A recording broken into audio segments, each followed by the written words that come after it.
So you've come here for the truth. Well, we've got the truth and nothing but the truth. Here are your hosts, Robert A. Bianchi and David J. Bruno. All right. Welcome to WMTR's Nothing But the Truth. I'm your host, Dave Bruno, flying solo today. Bob is on vacation, but the show must go on. And I'm so happy to have Tommy Petillo with me. A good friend and a well-known person in New Jersey music. For those that don't know, Tommy is the lead singer of the Duprees. And the band rose to fame early in the 60s with their unique blend of doo-wop, vocals, and big band arrangements. And their rendition of You Belong to Me became a national hit, reaching the top 10 on the Billboard charts. And since then, the Duprees have continued to enchant audiences with their timeless sound and remarkable performances. And Tommy's been instrumental in keeping the Duprees' legacy alive, maintaining the group's signature sound while connecting with new generations of fans. With a career spanning decades in the music industry, Tommy brings a wealth of experience and stories that offer valuable insights into perseverance, artistic integrity, and the evolution of music industry. Tommy's here in studio too. This is something, and I am so happy to see him because we go way back, Tommy. We do, and I couldn't have said that better myself. I could remember as long as I've been alive because my father and mother are good friends with Tommy and his family.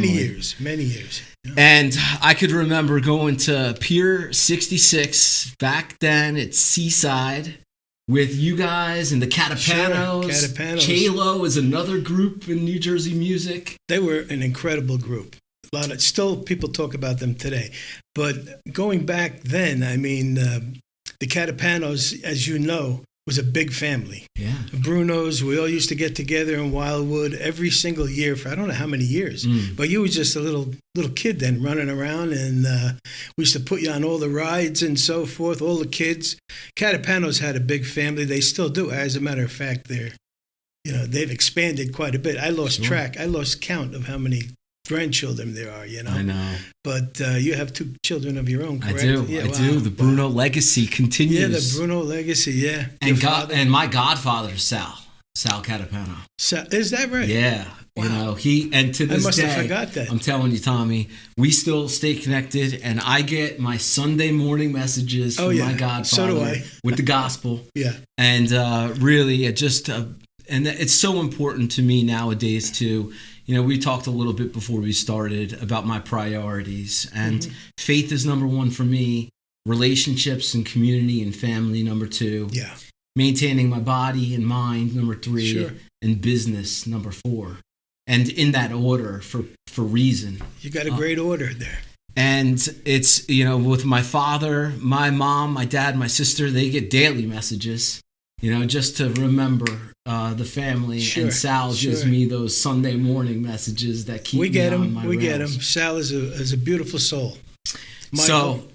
And I remember you guys singing. They're always singing back in the day. That's what I remember. You guys, even my father wasn't in any of those bands, but he always had a vocal. He wanted to be a singer. He did. And we kind of pushed him on and had fun with him.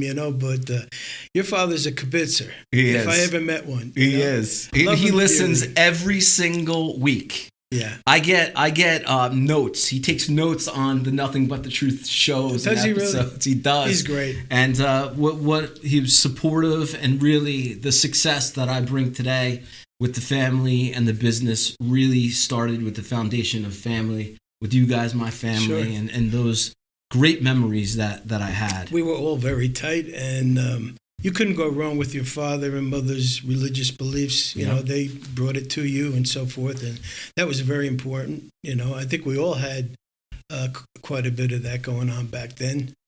Yeah, so it helped us all. It's so important for optimism and for hope and faith. You're right, because absolutely the challenges are going to come. Sure. Adversities are coming, no matter what. Yep. We may be flying nicely right now, but there's turbulence always in life. Yes. Right? And that's where I talk on stages now, and I give keynotes, and I talk about a resilience framework that I have. Yeah. And number one is awareness, having awareness to the problems. Sure. As opposed to avoiding.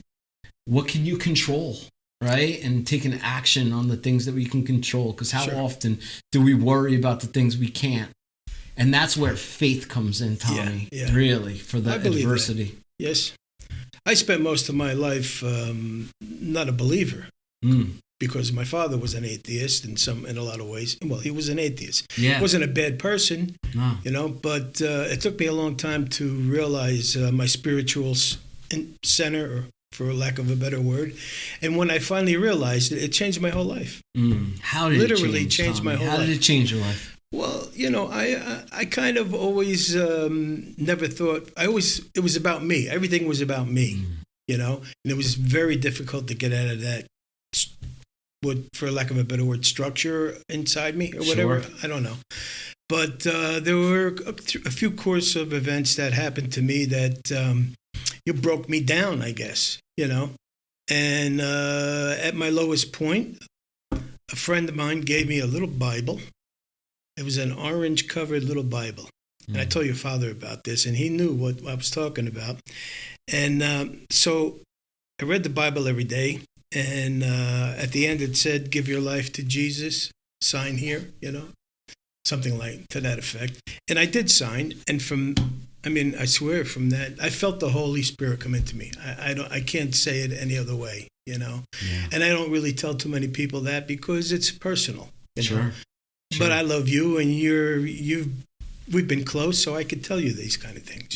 No, it's transformational, right? Transformational, When you're right, the ego and me, and when you could flip it and it be him, right? And family and values and those things. Oh boy, can that change lives? It took a while to get there. It really did. The first good thing that happened to me was my wife. Really. That changed my whole life. Really. Amazing. Amazing. Because you have been in the spotlight for a long time. Long time. Right? So this over 50 years. This Duprees band, a group, should I say, has a storied history. And this goes back into the early 60s, right? Yeah, sure. And then you come on a little bit later, right? Can you tell me how that happened? Share that personal journey with the group and how you became the lead singer. Well, I was a big fan before I ever thought I'd be a member of the Duprees. I always had my own bands from high school on, really.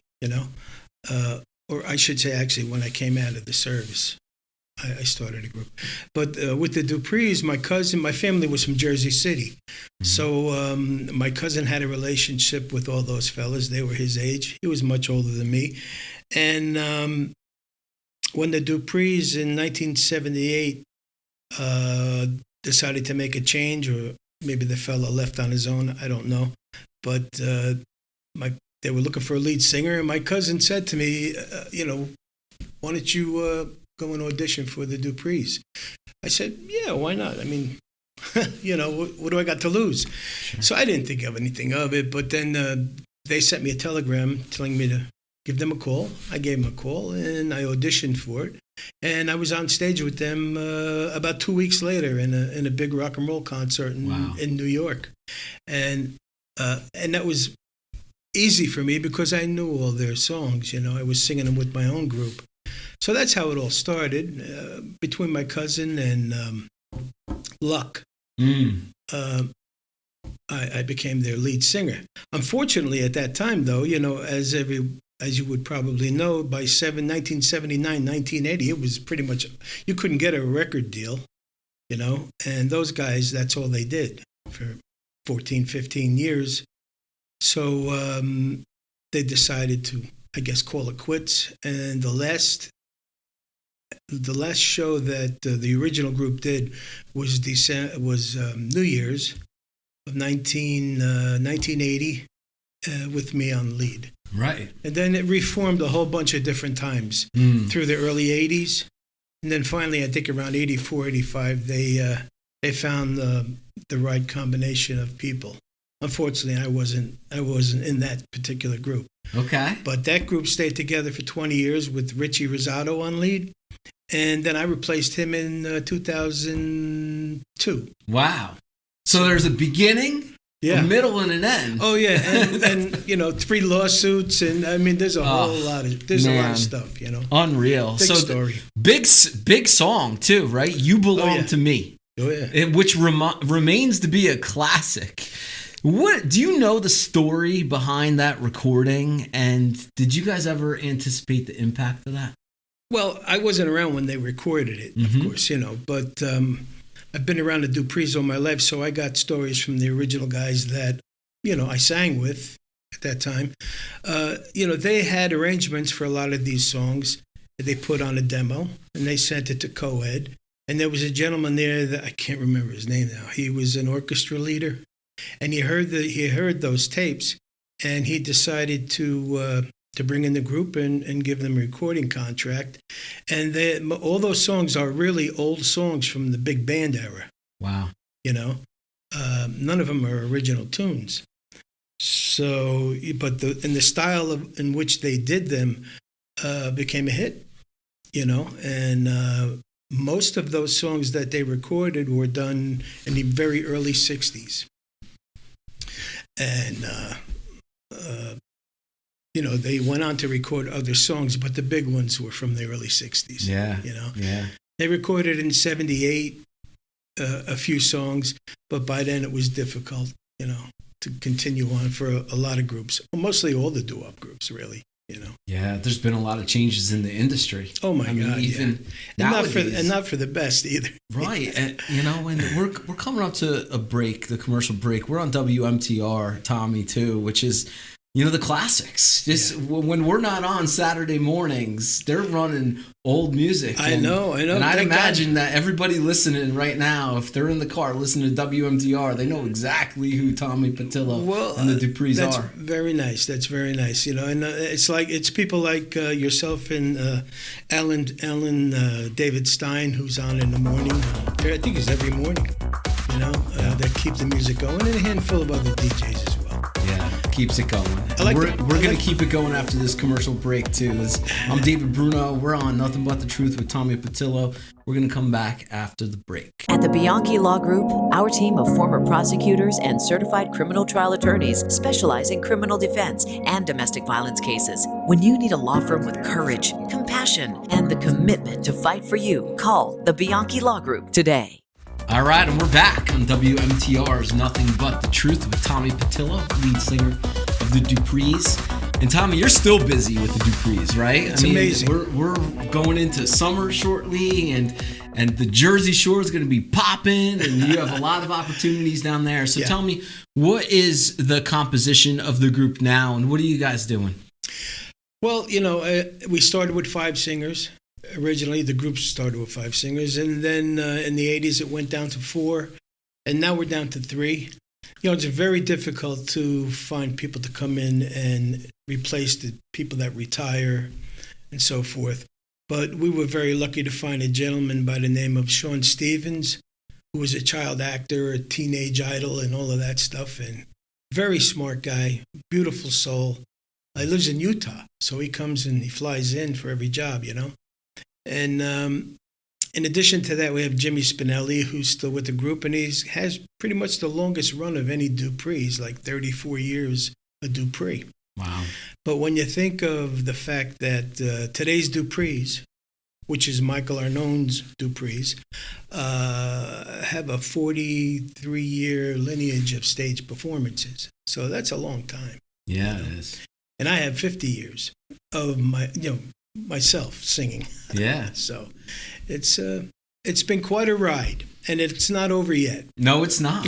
No, I mean, do you have events scheduled for the rest of the year? Where can people see you if they want to come and see the group? Well, they would just simply go to our website, dupreesmusic.com, and everything is there. A lot of history of the group, and just anything you want to know about the Duprees, you could find it there. Yeah, I was on it earlier today. Were you? A lot of videos. Yeah. There's a lot of content that you guys have and continue to push out. Sure. Pretty amazing. You've performed alongside countless music legends. Oh my God, yeah, for sure. I'll say it. You've performed alongside countless music legends. Yeah. And is there anyone particular that has influenced your mindset about what you do, how you run the business and perform? It's amazing, David. I got to meet and perform with on the same stage just about all the people that I admired and in some way, shape, or form had a huge influence on me. But if I had to give a name, I would say Johnny Maestro for one. Wow. Yeah. But I had favorite groups too, like Little Anthony and Imperials and the Skyliners, the Happenings. There were a lot of groups back then, that I'm still working with today. Right. Some of these cats are still around, I wonder, we talked a little bit before we started about using technology. And we're sitting here in the studio that I built and the cameras here. And I'm impressed, by the way. Thank you. I love to do this. Brings so much fulfillment to me because I'm able to get the message out to so many people. Sure. Especially nowadays, anyone that follows me in my law life articles that I write or the keynotes that I'm doing. Amazing. Technology allows us to expand our reach. And I wonder, right, because there's been so much transition with technology through these years, Tommy. Present day, how are you guys using technology? And has it changed since in the past? Oh, well, there was no technology back then, Yeah. it was just radio and TV, Yeah. And word of mouth. And it helped that was the era.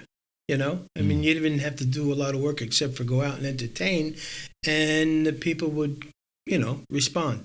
But today, with the media and everything else going on, there's so much distraction. There you go. And there's such an abundance of entertainment. Everybody's a singer and everybody's an entertainer now, Sure. Especially on Facebook. Right. But, we rely on our live performances. And after the show, we meet and greet every single time we perform. And I got to say, that's probably the most important thing we've done throughout the years. We've done it almost every time. And you really have to, not take your audience for granted. Go out, meet and greet, and let them know that you appreciate their support. I would say that would be number one. Number two, I guess Facebook. I mean, I don't pay much attention to any of the other, platforms. Yep. But Facebook, we post quite a bit. I have 5 Facebook pages that I run, with all different ways of getting the word out there. And I guess that's probably the best way to do it. Yeah, I mean, you talk about distractions. There are so many things. And this is part of the unwellness, right? We're all trying to be well physically, mentally, and the distraction. There's so much out there. Temptation, distraction, just availability of media is unprecedented. Well, I got over all the temptations many years ago. Yeah. As you know, there's a lot of pitfalls in the they come in the entertainment at all business. Different angles. And you could work with somebody for 23 years and all of a sudden they pull the plug on you for no reason. Mm. That's the business. You got to have a thick skin. Yeah, you mentioned too, I mean, your wife who's here today. Yes. Hello. And how important that relationship is for you. And it reminds me of something I just this month, I've been listening to this gentleman, Eric Thomas, who's a keynote speaker, and he's been talking a lot about covenant, about the importance of trust in relationships. Oh, God. Right? Sure. I mean, you called it out, and I'm seeing it firsthand, and we talk a lot about family and things like that. Sure. And you're talking about community, too. Mm-hmm. Community growth and community involvement, getting out there into the events. Sure. How has that brought fulfillment? The impact, the service, the community, how has that affected fulfillment for you? Oh, well, it's, to sing on a stage, you don't get to really touch and talk to people, really. You're just up there trying to entertain. And I don't really consider myself an entertainer. I never did. I'm a singer. I've been a singer all my life, and that's what I do. I rely on some of the other fellas to do all the, most of the entertaining, But for me to go out and I've found since I've been with the Duprees that going out and meet and greeting the people, that's the real deal. When you go out and you see the people that really appreciate what you're doing, and that connection there is very fulfilling in a lot of ways. Support, right? The support, yeah. And you have people that come out for you too. I mean, they do, and I think that it's telling. It's telling about the success of the group and the community growth. Yes, for sure. These songs, they're timeless. They are. How does that impact the approach of performing them today? I've always felt that it was the songs that were the stars. I never felt that, only because, let's face it, the Duprees have been through many different phases. And if you go up there and you treat the songs with respect and you do them the way they should be done, or at least give your best at it, you're going to do okay. It doesn't matter who's doing them. That's the way I feel about it. Although I've heard people say, no, if it wasn't you, I wouldn't come. But it's really not that. People want to hear those songs. They're timeless. They're classics. And they'll just never die. That songbook will be around long before I'm gone. Long after I'm gone, rather. For someone that wants to go into the entertainment industry, become a singer. Yeah. What advice do you have for Don't do it. No, what advice? It's a tough world, right? It is. It is a real tough world, You have to have, like I said before, you got to have a thick skin. You got to be able to because you can't please everybody. I just wrote a little thing on Facebook about that this morning, They're saying, you can please all the people all of the time. And how's it go? I forgot now. So you can please some of the people some of the time, but you're never going to please everybody all the time. There Something like that. Yeah, I think that's what it is. But and that's what it is. You really have to stay focused on what you want, and what's best for what's the right thing to do. I think that's good advice for most things, right? Because getting it's a simple. It's really getting back to the distraction. It's really the conversation that needs awareness, in a sense that more and more people are spending more time on their phones, in the scrolling, right? You have you got the engineers in crazy. Silicon Valley, in California. They're creating these apps to keep people in their phones. I find myself doing it as well, Right? I'll sit there for hours just scrolling all these quick messages, Right. I'm retired. I don't have much to do when I'm home, so I get caught up in that as well. And sometimes I just say to myself, what am I doing? I put it down, or she'll holler at me and say, get off that. Yeah. That's what they're trying to do, right? Because the way that they make money is to keep people in the app so that they could show advertising. Sure. So they can get companies to pay for advertising. Exactly. I'm well aware of that. So nowadays, too, with the phones and the communication is just 24/7. It's crazy. That's the challenge with society. Whoever wants to be a singer, lawyer, doctor, anything, it's the challenge of technology. Gift and a curse. Yeah. We're coming up to the end, Tommy, and I wanted to hear a little something from you. All right? As far as what? Singing? I want to hear it. What would be the song? Would it be "You Belong to Me"? Is that the hit, or is it something else you want to hit me with? I got to tell you, I would never do that. Only for you that I'll do it. Yes. How many times I go to a place and they want me to get up and sing? I just don't do that. It's not me. Of course. But I'll do it for you. Thank you. All right? I need a key. See the pyramids along the Nile. Watch the sunrise on a tropic isle. Just remember, darling, all the while, David, you belong to us. Good luck on your show, man. Really, good luck on your show. Tommy Petillo, it has been an absolute pleasure. Well, thank you, man. Just from the beginning to present moment and all the success. Congratulations. Very cool. And thank you for coming on Nothing But the My Truth. pleasure, my pleasure. Thank you, Dave. We're the Bianchi Law Group, a team of former prosecutors and certified criminal trial attorneys. But here's the thing. He put himself in a box when he said my Relied on by CNN, Fox News, MSNBC, Law and Crime, and news leaders across the country for our criminal defense In a expertise. search warrant, you have to have probable cause that a crime's been committed and there's evidence in a particular place. When you need a law firm with courage, compassion, and the commitment to fight for you, call the Bianchi Law Group today.